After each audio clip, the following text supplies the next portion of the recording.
From New York Times Opinion, this is The Ezra Klein Show.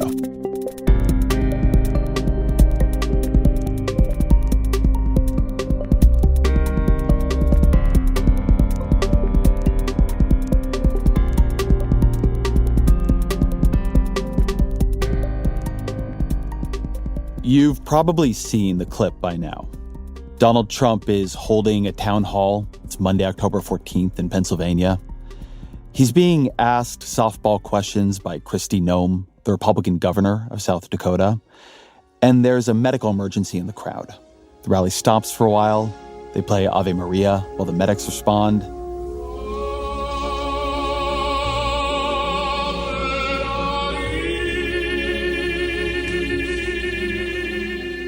Then Trump and Noem begin again. Then someone else in the crowd needs medical help. The rally stops again, begins again. Noem is settling back in to ask questions when Trump announces he's had enough. Let's not do any more questions. Let's just listen to music. Let's make it into a music. Who the hell wants to hear questions, right? What comes next is something I've never seen before. Trump swaying dreamily to his playlist in front of a rally full of people.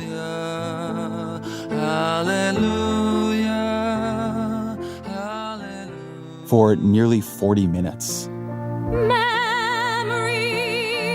all alone in the moonlight. It was like he was DJing his own bar mitzvah.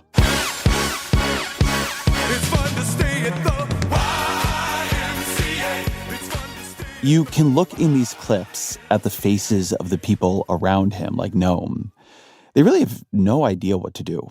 They're suddenly backup dancers in a concert that shouldn't exist.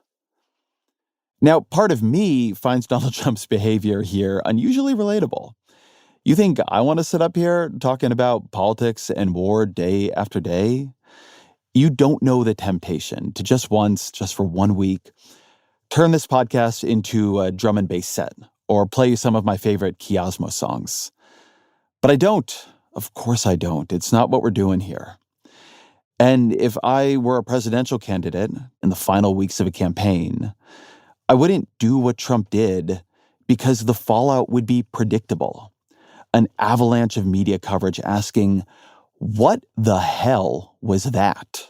It does raise the question of why. What was that? Yeah. What was going on there? Why didn't he want to answer more questions? I don't even know how many dozens, hundreds of campaign events I have covered in my career. I have never seen anything like this. I've never seen a candidate do anything like this. I think by now I have the experience and discernment to say, with the deepest gravity, last night's Trump town hall was banana pants boo-boo bonkers. I wouldn't do it because of the inevitable attacks that would come from my opponents about this strange behavior I just exhibited on stage. Here's Tim Walz. I would not usually encourage you, but we're doing it now. Go watch this guy right now and go watch these rallies or this town hall. He stopped taking questions and stood frozen on stage for 30 minutes while they played his Spotify list to people. It was strange, but if this was your grandfather, you would take the keys away. You would take the keys away. I don't think Walz has this right. Trump did not freeze up on that stage. He did not lose where he was in the moment. If anything, he was all too present. But Walz is saying something Democrats really want to hear right now. There are so many Democrats. I think you can imagine that I hear from them all the time, who are furious still about the difference between the way the media treated Joe Biden's age and the way it has treated Donald Trump's age. The diminishment of Biden's capacities led to unrelenting coverage and concern from the media and from Biden's own party that ultimately drove him from the race. Every time he flubbed a name or a place, every time his voice was quiet or thick and clotted, every time a sentence derailed before it reached its intended station, a frenzy over Joe Biden's fitness would rise. But Donald Trump, at 78, is nearly as old as Joe Biden. He exhibits his own cognitive irregularities. He rambles and he lies and makes things up and seems to get strangely lost in these digressions. His speech is associative and circular. It can read like gibberish on the page. And he goes on these bizarre riffs. like this one, which is somehow about the dangers of electric boats. I say, what would happen if the boat sank from its weight and you're in the boat and you have this tremendously powerful battery and the battery's now underwater and there's a shark that's approximately 10 yards over there. By the way, a lot of shark attacks lately. Do you notice that? A lot of shark. I watched some guys justifying it today. Well, they weren't really that angry. They bit off the young lady's leg because of the fact that they were not hungry, but they misunderstood who she was. These people are crazy. He said there's no problem with sharks. They just didn't really understand a young woman swimming now really got decimated, and other people too. A lot of shark attacks. So I said, so there's a shark 10 yards away from the boat, 10 yards, or here. Do I get electrocuted? If the boat is sinking, water goes over the battery, the boat is sinking. Do I stay on top of the boat and get electrocuted? Or do I jump over by the shark and not get electrocuted? Because I will tell you, he didn't know the answer. He said, nobody's ever asked me that question. There is this fury among many Democrats about the pass they feel Trump has been given. And I've struggled with this myself. It's not that Donald Trump's age is unknown or that in the media it is uncovered. But I can tell you that even when we do write about it, it doesn't connect in the same way. The media doesn't actually set the agenda the way people sometimes pretend it does. The audience knows what it believes. If you are describing something they don't really feel is true, they read it and they move on, or they don't read it at all. And I don't think people believe, and to be honest, I don't believe, that the core problem with Donald Trump's mind is his age. Over 4 years, we really did watch age change Joe Biden. It made him different than he'd been before. But is that what has happened to Donald Trump? Is he different than he was before? Because I would say Donald Trump in 2024 is like Donald Trump in 2020 and like Donald Trump in 2016. I don't think he's so much changed as he is distilled. But this is where the critics are right. We had the language to talk about what was happening to Joe Biden. Age is a delicate topic, but it's one we know. And so we did talk about it. We spoke about it relentlessly. But we've never had good language for talking about Donald Trump. We've never had good language for talking about the way he thinks and the way in which it is different from how other people think and talk and act. And so we circle it, we imply it. I don't think it's bias so much as it's confusion. In order to talk about something, you need the words for it. But for me, at least, something clicked watching him up there swaying to that music.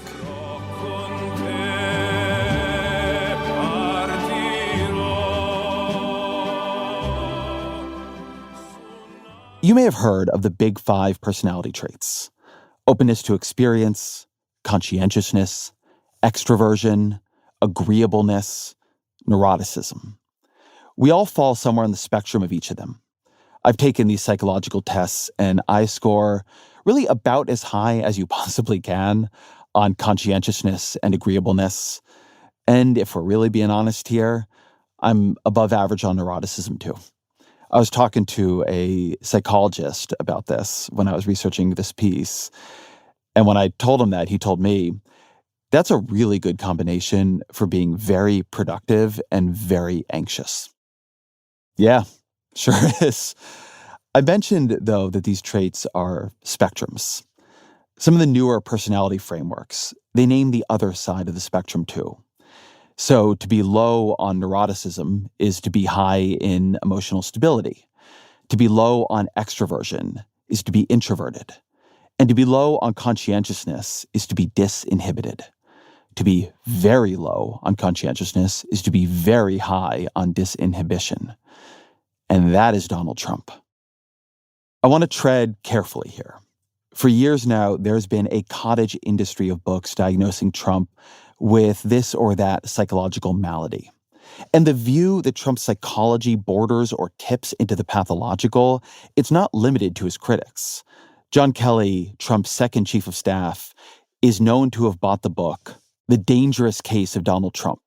27 psychiatrists and mental health experts assess a president, seeking insight on the man he served. Mick Mulvaney, Trump's third chief of staff, he recommended aides read the book A First-Rate Madness, Uncovering the Links Between Leadership and Mental Illness. He thought it would help them understand the way Trump's strange psychology, maybe even his mental illness, helped make him a powerful and unique leader. There are strong reasons, though, that we in the media and that psychiatrists in general are careful with this kind of language. There's a rule in psychiatry that you don't diagnose patients you have not directly examined. That rule comes from politics. It is called the Goldwater Rule because they did that to Barry Goldwater and got sued and lost. The history of pathologizing political leaders we do not like is not an admirable one. And so I'm not a psychiatrist, and I am saying something much simpler and I think more neutral here. Trump moves through the world without the behavioral inhibition most of us labor under. And when I say that, I am describing both what is wrong with Donald Trump and what is right with him. Something I have learned as I've gotten older is that every person's strengths are also their weaknesses.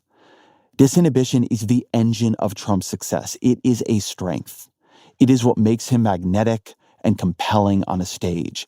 It is what allows him to say things other people would not say, to make arguments they would not make, to try strategies they would not try. It's easy to forget that in 2016, Jeb Bush seemed likely to win the Republican nomination, perhaps to win the White House. Much of the top talent in the Republican Party had worked for a Bush in some form or another. And yes, plenty of Republicans thought, often privately, that George W. Bush's presidency had been a failure. They thought the Iraq War had been a mistake. But you could not succeed as a Republican unless you tread carefully around that. Or so went the thinking of almost everyone back then. And then someone proved it completely wrong. George Bush made a mistake. We can make mistakes, but that one was a beauty. We should have never been in Iraq. We have destabilized the Middle East. But so you still think he should be impeached? I think it's my turn, isn't it? You do whatever you want. You call it whatever you want. I want to tell you, they lied. Okay. They said there were weapons of mass destruction. There were none, and they knew there were none. There were no weapons of mass destruction. All right. Let me state what everybody knows. There are many things politicians believe that they do not say. The norms of politics, the norms of simple politeness, suppress much that people feel, and not just politicians. There are vast swaths of political opinion that you're not really supposed to talk about. A lot of people believe that immigrants are bad and dangerous and that we shouldn't have so many of them in this country. That free trade is ripping this country off, and it's the fault of these corrupt idiots in Washington lining their own pockets. That China isn't our ally or our partner, it's our enemy. And that the great threat to America comes from within, that other Americans are disloyal, that they are the enemy, and that the power of the state should be turned against them. It's not that no one else in politics held these views before Donald Trump. But for the most part, it's not how they spoke about them. That was the part of the system that Trump exploited, the market failure he saw. The lie that just because politicians didn't talk this way, voters didn't feel this way. One of Trump's verbal tics is to say, many people are saying. But it's often the opposite. He's saying what many people want somebody to be saying. He's saying what many people might be saying in private, but often are not saying in public. One argument that Trump's supporters make is you don't get Trump's honesty without his outrageousness. You don't get a leader who can break the mold by supporting a person who conforms to the mold. Here's Kellyanne Conway at the 2024 Republican National Convention. How often do we hear, I want Trump's policies without Trump's personality? Well, good luck with that. We don't get those policies without that personality. And she's right. You certainly don't get his politics without his personality. How many people must want to do what Trump has done? How many millionaires and billionaires and celebrities must have thought to themselves, I'd be a good president. I'm smarter and more charismatic and better on a stage and wiser than these idiots up there. Forget them. How many times have you felt insulted or wronged by someone and want to just unload on them in public? To go all out in annihilating your tormentor in every way you could? How many times in your work or your life have you believed something other people didn't believe? Something they thought was wrong or impolite or outdated or ridiculous, and you bit your tongue. You didn't want to say it and be laughed at, mocked, dismissed, punished. But we hold ourselves back. Most of us do. And so when I say this, I mean it. What Donald Trump has done is remarkable. It is historic. It is unique in the entire history of American politics. To run as an outsider to a political party, to then capture that political party totally, break its fundamental consensus, slander its previous standard bearers, to then become president having never held elected office or served in the military, and do that while saying things and doing things that until you, everybody believed you could not do or say in politics. To achieve something unique, you must yourself be unique. Donald Trump is unique. Over the years, I have interviewed I don't know how many politicians. And talking to them, it's different than talking to really anybody else. It's why I don't just fill this show with them. Politicians are inhibited. Before anything comes out of their mouth, they are running their response through this internal piece of software. Some of them are really good at it. Pete Buttigieg, Bill Clinton, Barack Obama. The software is so fast and efficient as to be almost seamless. The politicians we sense to be inauthentic, it's often that the software is slower and buggier. You can see the seams. You can watch the calculations happening in real time. But what that software is doing in all these cases is inhibiting. It is running their words through a filter of what they shouldn't say, given who they are and what they are doing and the weight their words carry. If your words move markets and launch missiles, you choose them carefully. But there is something undeniably electric about watching someone unchained from the bundle of inhibitions the rest of us carry around. Watching someone just say it. There's something even aspirational about it. What if I was without fear, without doubt?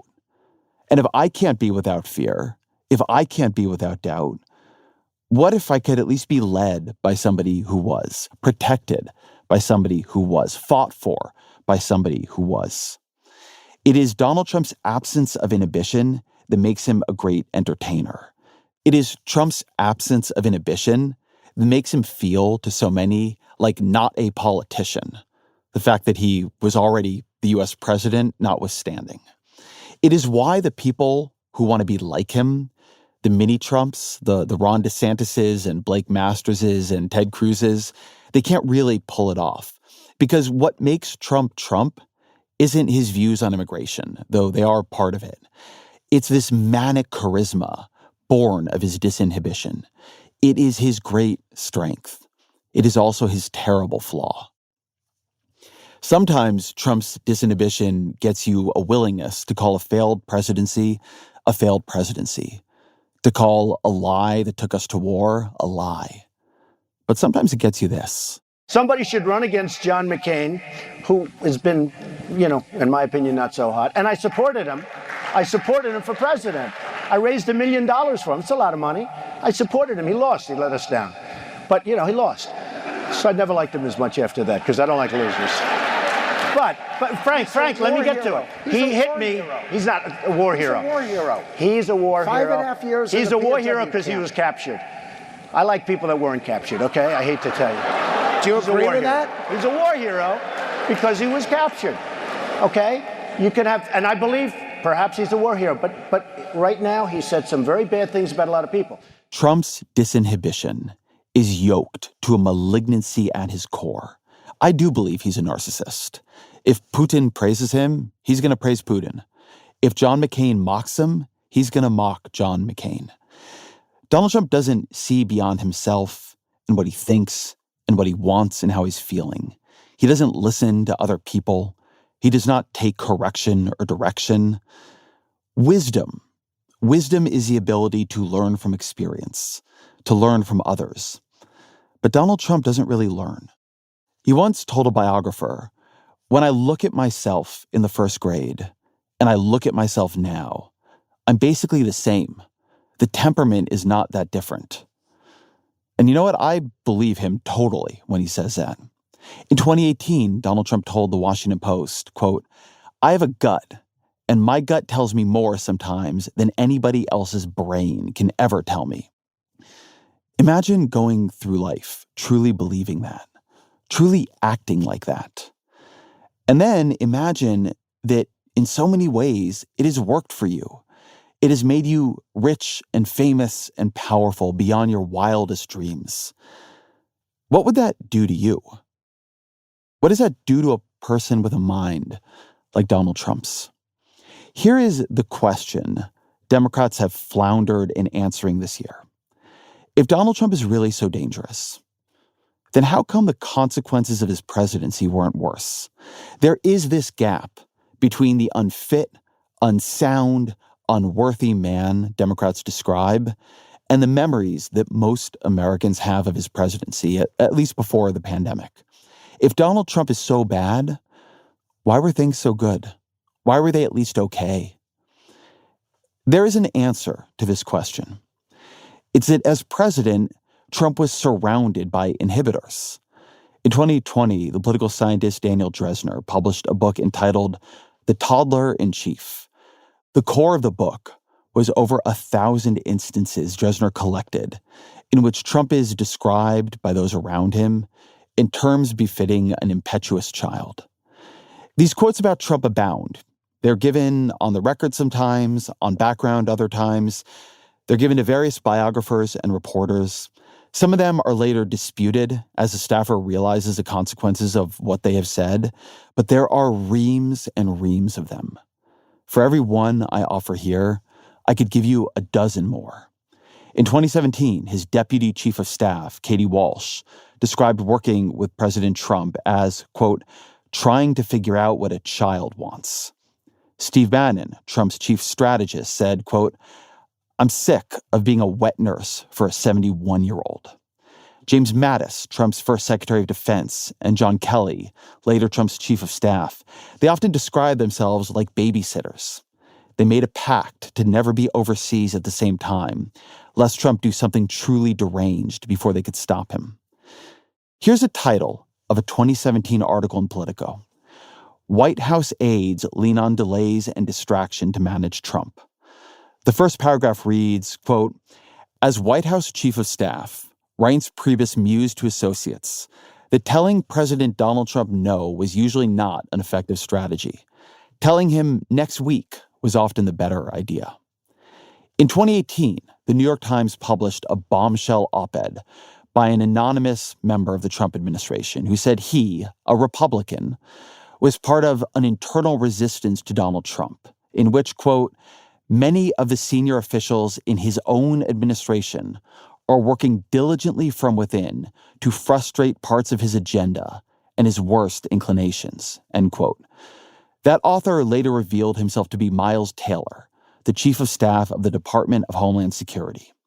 In a 2020 interview with ABC, Taylor described the lengths he and others took to shield America, to shield their own staff from the commander-in-chief's whims and rages. The president at the time would get into these phone rants with us, the secretary and myself, about Jerry Brown and how frustrated he was with Jerry Brown and later Gavin Newsom because they didn't support him. And he didn't feel like he had a base of supporters in California. So as wildfires were burning down houses in the state, the president basically said to us, I don't care. These people haven't done enough to deserve it. Cut off the money. In fact, that phone call that I referenced with FEMA officials, the secretary and I were so concerned because we didn't want our senior leadership to be exposed to how undisciplined and tumultuous the White House was, because it made it harder for them to do their jobs. So after that call, FEMA officials said, what do we do? The president has just told us to cut off money to people whose homes are burning down. Our answer was, we're not going to do it. don't worry, we'll go back to the president. But then, George, months after it, again in January 2019, the president said he wanted to do it. The Trump administration was rife with this sort of thing. In 2019, a senior national security official told CNN's Jake Tapper, quote, "Everyone at this point ignores what the president says and just does their job. The American people should take some measure of confidence in that." During his presidency, Trump repeatedly proposed firing Patriot missiles at suspected drug labs in Mexico. He mused about launching nuclear weapons at other countries, and in one very strange case, at a hurricane. He talked often and insistently about his desire to turn the machinery of the government against his domestic political enemies. He talked often about pulling out of NATO. He mused about the efficacy of untested or dangerous treatments for COVID. In 2020, during the protests following George Floyd's murder, Trump raged at his staff, demanding they turn the full force of the military against the protesters. Here's Mark Esper, who served as Trump's Secretary of Defense, on 60 Minutes. I thought that we're at a different spot now. He's going to finally give a direct order to deploy paratroopers into the streets of Washington, D.C., and I'm thinking with weapons and bayonets. And this would be horrible. What specifically was he suggesting that the U.S. military should do to these protesters? He says, can't you just shoot them? Just shoot them in the legs or something. And he's suggesting that that's what we should do, that we should bring in the troops and shoot the protesters. After Trump lost the 2020 presidential election, he refused to admit that loss. Perhaps refused to even believe in that loss. I'm personally persuaded by the reporting that he'd come to believe very weird theories both of fraud and that he could be reinstated as president. And yes, there is a part of all of us that resists believing in our own defeat. How many politicians who have been voted out of office would have preferred to ignore those results, to claim fraud and cling to power? Not all of them, certainly. Most of the people who serve in politics, on some level, are patriots. They understand that the peaceful transition of power is sacred and that their ambition is comparatively profane. But even the politicians who are not patriots recognize the likely outcome of fighting the results of a fair election. Dishonor, defeat, possible prosecution. Trump did not care. He was unrestrained by those inhibitions. He tried in every possible way he could to overturn the election. He called state election officials and demanded they find votes for him that did not exist. Here is Trump threatening Brad Raffensperger, Georgia's Secretary of State, in a phone call that later leaked. The ballots are corrupt, and you're going to find that they are, which is totally illegal. It's more illegal for you than it is for them, because you know what they did and you're not reporting it. That's a criminal offense, and you can't let that happen. That's a big risk to you and to Ryan, your lawyer. That's a big risk. But they are shredding ballots, in my opinion, based on what I've heard, and they are removing machinery, and they're moving it as fast as they can, both of which are criminal fines, and you can't let it happen, and you are letting it happen. I'm notifying you that you're letting it happen. So, look, all I want to do is this. I just want to find 11,780 votes, which is one more than we have. And it didn't end there, with state after state refusing to bend its results to Trump's whims or beliefs. Trump then demanded his vice president, Mike Pence, refuse to certify the election. Pence certified it anyway. When a mob stormed the Capitol, chanting in part, "Hang Mike Pence,"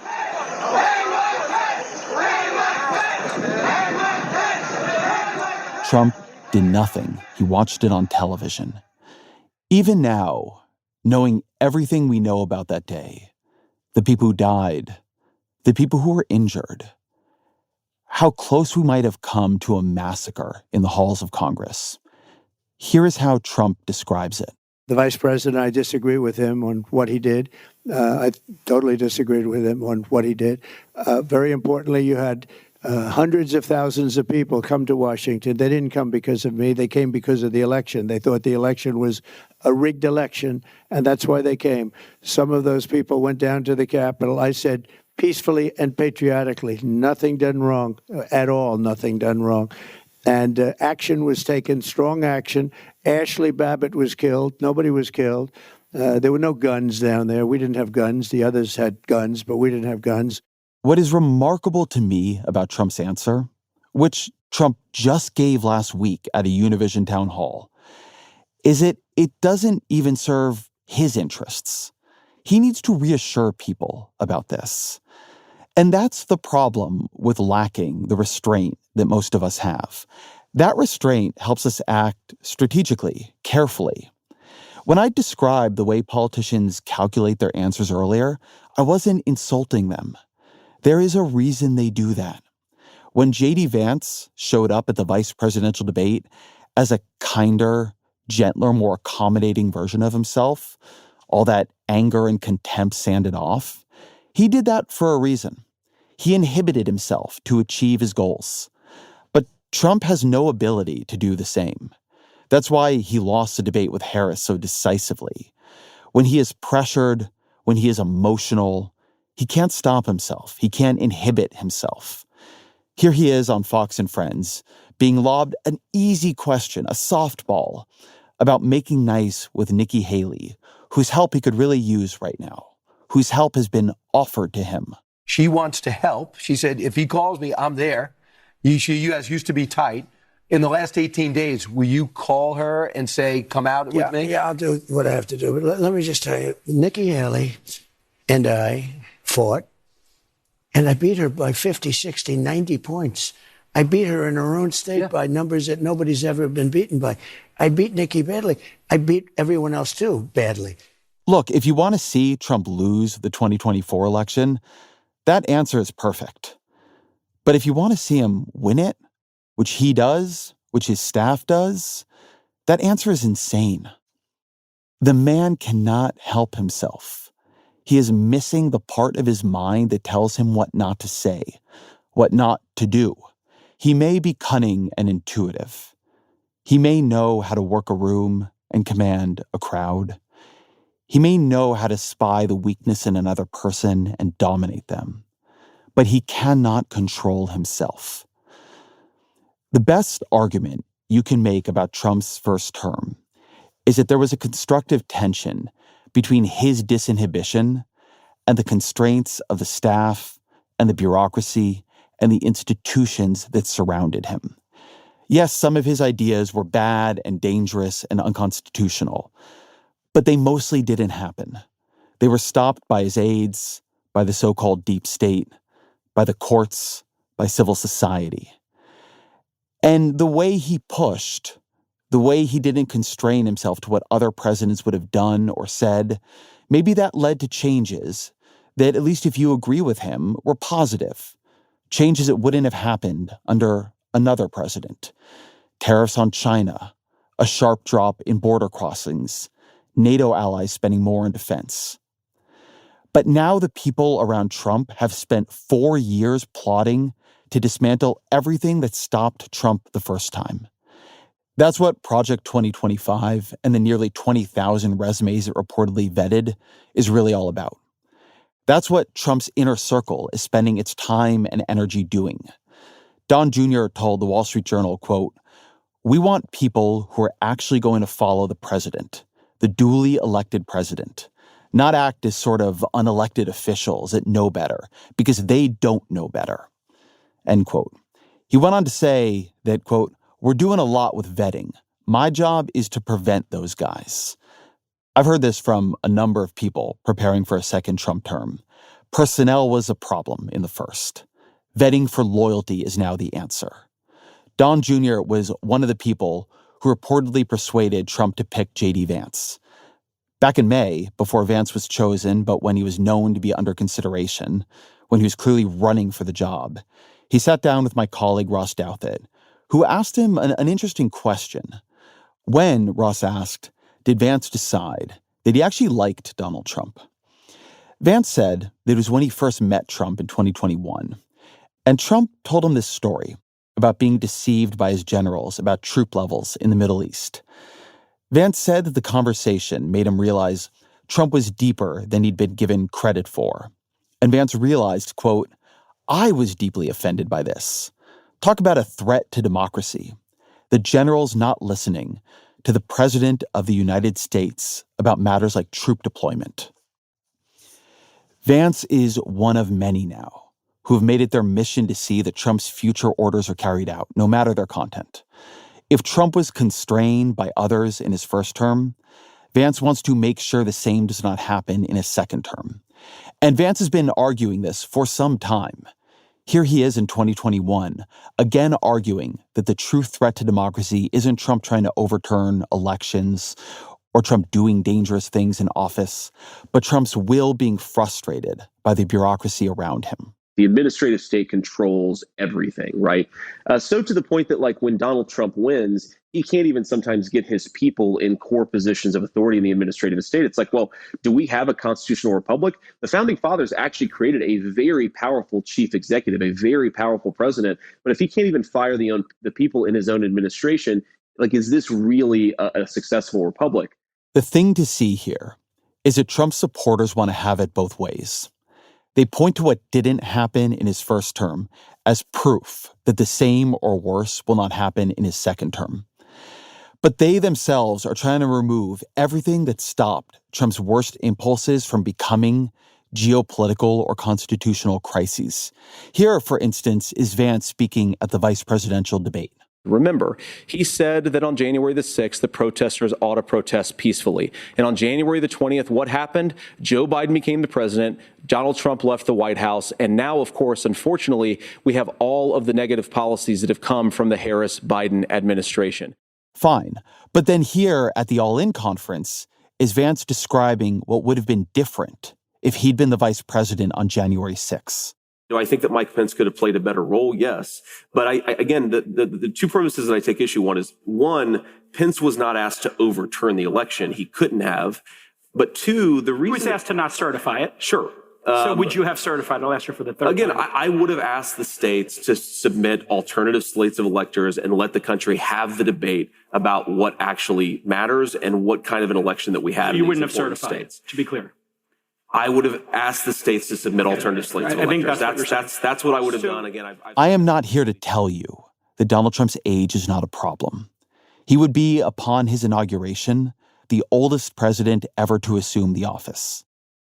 Recently, he's begun canceling scheduled interviews, his staff apparently citing exhaustion. And we know that aging can make disinhibition worse. The August 2020 edition of the Journal of Psychology and Aging, maybe you read it, was entirely devoted to research on how the ability to control our behavior appears in many studies to decline as we get older. It's hard, for me at least, not to think of that research when I read that Trump's rallies have stretched to an average of 82 minutes, up from about 45 minutes in 2016. Trump's ability to energetically ramble on a stage is often used as evidence of his continued vigor. I think it's the opposite. I think his inability to stop rambling on a stage is evidence that what little capacity he once had to control himself is weakening. And what else are we to make of riffs like this one? But Arnold Palmer was all man, and I say that in all due respect to women, and I love women. But this is a guy that was all man. This man was strong and tough, and I refuse to say it, but when he took showers with the other pros, they came out of there, they said, oh my God, that's unbelievable. Come on, the final weeks of a campaign? But Trump's age is not what worries me most. This was not a man possessed of much restraint in 2016 or 2020 either. What has changed even more than Donald Trump are the people and the institutions around him. The leader of the House Republicans is Mike Johnson, not Paul Ryan. Mitch McConnell is stepping down from Senate leadership. And while I do not consider McConnell a profile in courage, his successor will be more in need of Trump's patronage than he was. Ivanka Trump and Jared Kushner, for all their flaws, they're out, while Don Jr. and Laura Trump are in. J.D. Vance wormed his way onto the ticket by promising to do what Mike Pence would not. Elon Musk is doing everything in his power to buy influence, centrality even, in another Trump administration. The Supreme Court has given Trump immunity from prosecution for official presidential actions. Republicans have spent 4 years plotting to take control of the administrative state, to stock it with loyalists who would never, ever do anything to impede Trump, and turn the entire machinery of the government to Donald Trump's whims. Donald Trump is not cognitively fit to be president. The presidency requires an occupant able to act strategically and carefully. That Trump is not such a person is obvious if you watch the man. And so for years, his supporters have said, don't watch the man. Don't listen to what he says. Look at the results. But those results reflected the power and ability of others to check Donald Trump, to inhibit him when he could not inhibit himself. It is not just a man who is now unfit. It is the people and the institutions that surround him. Here is one difference between Donald Trump and Joe Biden. The people who work most closely with Joe Biden, his top staff, his cabinet appointees, they have always said he is up to the job of the presidency.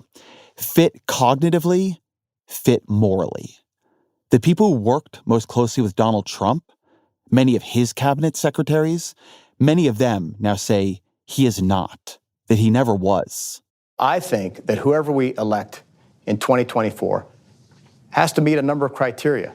Number one, they have to put country over self. Number two, they have to serve with integrity, with principles. Number three, they have to be able to work with other people. They have to be able to unify the country and lead. And President Trump just doesn't meet that for me. I'm not going to vote for him. I did vote for him in 2016. I looked at the alternatives and concluded that it was worth voting for him, considering the alternative being Hillary Clinton. But after 17 months of serving in the White House, I cannot, in good conscience, do that again. I saw firsthand how unfit Donald Trump is to serve as president again because of his unwillingness to call off the mob that day and his refusal to this day to accept the results of the 2020 election. And between me and my former running mate, I cannot endorse President Trump's continuing assertion that I should have set aside my oath to support and defend the Constitution and acted in a way that would have overturned the election. The Republican Party today is, in my view, completely unrecognizable from what it was 10, 12 years ago. It's been completely warped and tarnished in Donald Trump's image. And he has essentially elected a body of enablers in both the House and the Senate to do his bidding. But to admit the obvious is to be excommunicated. It is to go from being one of Trump's amazing hires to one of his deranged enemies, a loser, someone he fired. And so he is now surrounded by yes men and enablers, by opportunists and scam artists, by ideologues and foot soldiers. What we saw on that stage in Pennsylvania as Trump DJ'd was not Donald Trump frozen, paralyzed, uncertain. It was the people around him, frozen, paralyzed, uncertain. Donald Trump knew exactly where he was. He was doing exactly what he wanted to do. But there was no one there, or no one left, who could stop him.